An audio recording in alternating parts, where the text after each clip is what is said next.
Let us be guided then by a sense of justice. Let us build a system of just laws and demand adherence to those laws. Let us create a city of equal opportunity for all, with all sharing in both the responsibilities and benefits.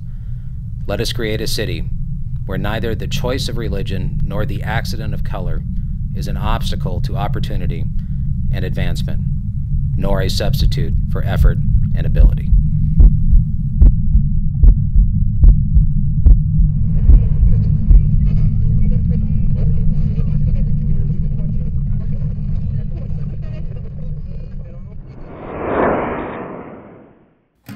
I'm a 40-year-old ex-restaurant manager living in Los Angeles.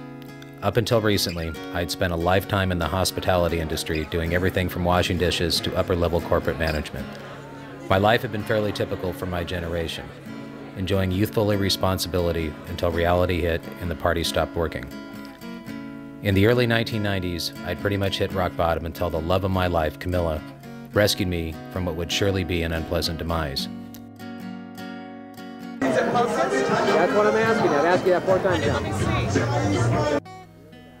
We had our share of ups and downs like many young couples do, but loved each other deeply, and in early 1999, our twin baby girls entered our lives.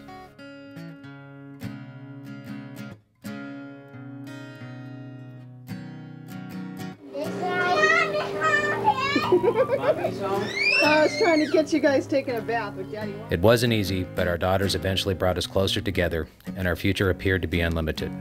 On February 11th, 2004, that all ended when my wife of 10 years literally dropped dead in front of me from an undiagnosed heart ailment.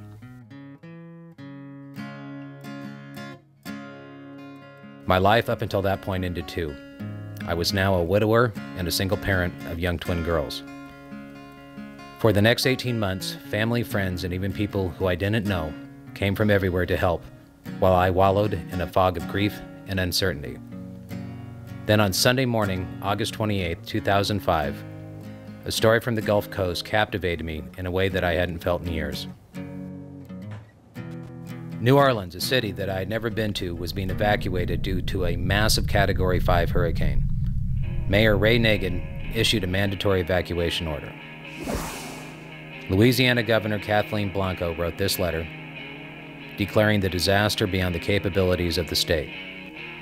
Hurricane Katrina was indeed the dreaded big one predicted for years. Everyone was hightailing it out of the Big Easy.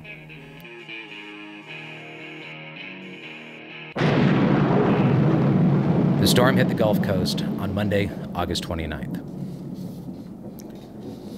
The coastal areas of Gulfport and Biloxi, Mississippi were destroyed, along with the obliteration of small, rural areas. I'm like, what do you mean it's gone? They're like, it's gone. There's nothing there. Although New Orleans sustained significant wind damage, initially, the Big Easy thought it had dodged the feared catastrophic bullet. But my God, how wrong everybody was. Not only had the big one really came, but the aftermath exceeded the most pessimistic fears.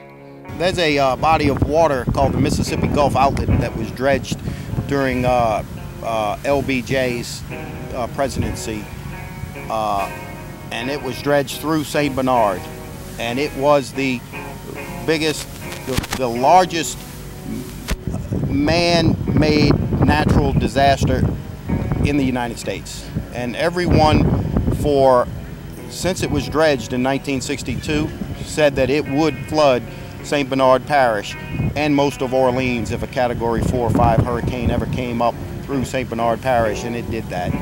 And everyone knew it for 40 years. The levees at the Industrial and 17th Street canals were breached, allowing the surging waters from the Mississippi River and Lake Pontchartrain to flow practically unabated into the greater New Orleans area. Areas like the 9th Ward, St. Bernard Parish, were totally demolished, along with parts of Mississippi. This couldn't be happening in America. After all, it had been 48 hours since the storm hit, and that would be enough time for some relief, right? I mean, this was an unprecedented disaster that our country had never had to cope with before during modern times. The 1992 Los Angeles riots and the 2001 September 11th attacks brought the full resources of all local, state, and federal authorities within 48 hours or less. Shouldn't a disaster of this magnitude yield the same results? Apparently not. Throughout the area hit by the hurricane, we will do what it takes. We will stay as long as it takes to help citizens rebuild their communities and their lives. And all who question the future of the Crescent City need to know there is no way to imagine America without New Orleans. We have been abandoned by our own country. Hurricane Katrina will go down in history as one of the worst storms ever to hit an American coast, but the aftermath of Hurricane Katrina will go down as one of the worst abandonments of Americans on American soil ever in U.S. history. We will do what it takes. Thousands were left to fend for themselves for days. They should have known that New Orleans, the deep South, has a lot of poor people. Our poverty level is less than $12,000 a yearly income. I mean, come on. Our politicians don't know that there's 100,000 people in New Orleans who don't have the means to leave the city within 24 hours. I, like many Americans, was shocked. Why didn't the full power of our American might come to the rescue of the only major American city to be completely disabled since the Civil War? These abandoned people literally lost everything, and thousands were in the same position as me without my resources. This story had moved me like nothing else I have experienced in my life. It hit a chord with me both personally and politically, and I couldn't take my eyes off it. Then I witnessed this. She called him and said, "Are you coming, son? Is somebody coming?"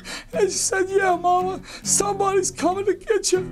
Somebody's coming to get you on Tuesday. Somebody's coming to get you on Wednesday.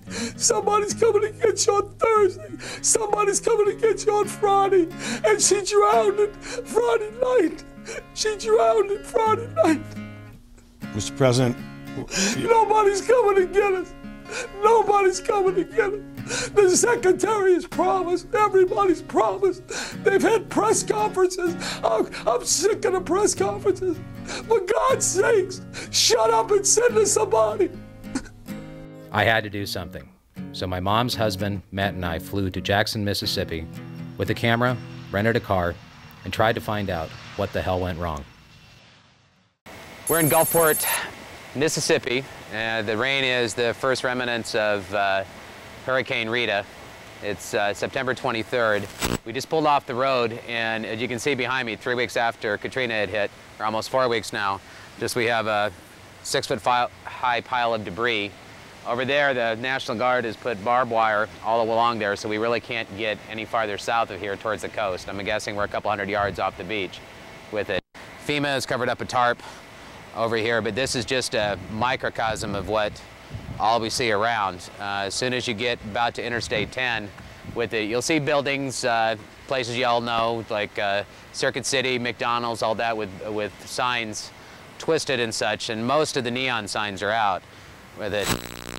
This is, again, I stress this is almost a month after the initial storm hit, and this literally rows and rows of houses are just completely devastated. With it. There are a couple of residents around here, and hopefully we'll get to talk to a couple of them.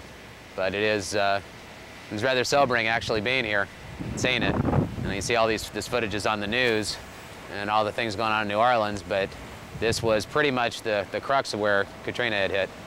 And it's just, it's amazing. I mean, there's very few roofs are intact. There's debris everywhere. And people seem to be coming back around at all. But again, I must stress, this is a little bit north of the coast, after the barbed wire. I'm pretty sure most of the neighborhoods are wiped out.